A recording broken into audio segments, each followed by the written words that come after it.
सगळ्यांचं स्वागत। मी प्रसाद काथे। राज ठाकरे आणि उद्धव ठाकरे या दोन्ही ठाकरे बंधूंच्या युतीच्या घोषणेचा मुहूर्त ठरलाय असा दावा संजय राऊत करतात।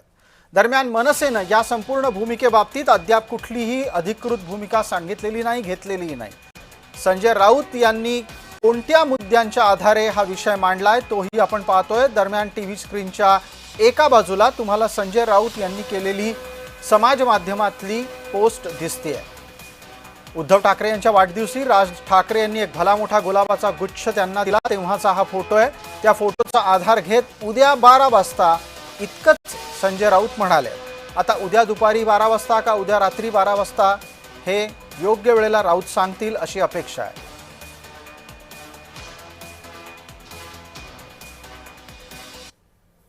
युती तर झालेलीच आहे, फक्त जागा वाटपावर शेवटचा काल रात्री पूर्ण झाला।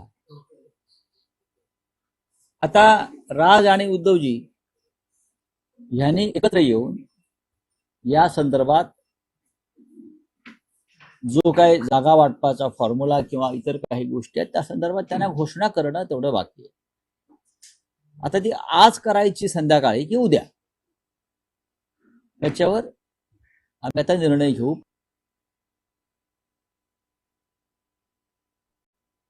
तिढा नाहीये, तिढा कुठल्याही जागेवर नाहीये, पण शेवट तुमचा कार्यकर्ता कोण लढवणार, आमचा कार्यकर्ता कोण लढवणार आहे, त्याच्यामध्ये कोण जास्ती चांगला असेल की याच्या संदर्भात चर्चा होत राहते। डेटा गोळा केला जातो, डेटा अनालिसिस केला जातो, या गोष्टीला थोडा वेळ जातो, त्यामुळे तिथे चर्चा अजून चालू आहे।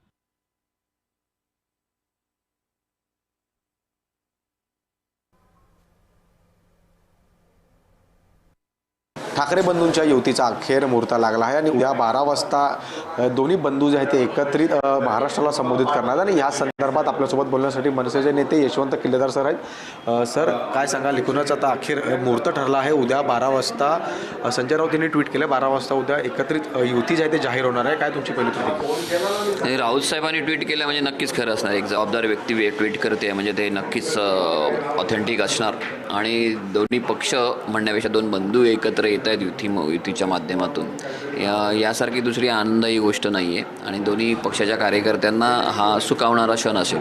अगोदर जे एकत्र आले ते मराठी भाषा आणि त्या मुद्द्यावर मला वाटतं 5 जुलैला आले होते, पण आता राजकीयदृष्ट्या ते एकत्र येत आहेत आणि ही राजकीयदृष्ट्या एकत्र येण्याची इच्छा दोन्ही पक्षाच्या कार्यकर्त्यांच्या अनेक वर्षापासूनची होती, ती पूर्ण होते आणि त्यासारखा दुसरा आनंद दोन्ही पक्षांच्या कार्यकर्त्यांना दुसरा आनंद मिळणार नाही आहे, तो उद्या मिळणार आहे। जागा वाटप हे अंतिम टप्प्यावर आलेलं आहे, त्यामुळे ते फार काही ते अडकलं आहे कुठेतरी असं काही भाग नाही आहे।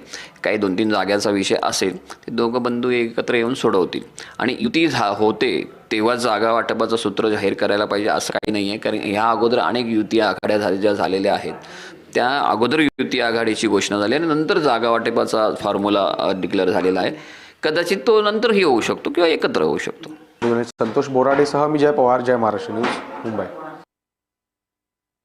माननीय उद्धवजी आणि माननीय राजसाहेब एकत्रित येऊन त्यांनी निवडणुका लढवाव्यात अशा पद्धतीची महाराष्ट्रातल्या जनतेची इच्छा जी होती त्याप्रमाणे ती आता पूर्ण होत आहे। मुंबई महापालिकेसहित सर्व महापालिकांमध्ये ह्या दोन्ही पक्षांची युती होण्यासाठी प्रयत्न चाललेले आहेत, चर्चा चालू झालेले आणि ह्या बहुतेक चर्चा मुंबईसहित बाकीच्या महापालिकांची चर्चासुद्धा अंतिम टप्प्यात आहे। परंतु मुंबई महानगरपालिकेची युतीच्या संदर्भात उद्याच त्या संदर्भातले माननीय उद्धवसाहेब राजसाहेब एकत्रित येऊन घोषणा करतील, युती जाहीर करतील।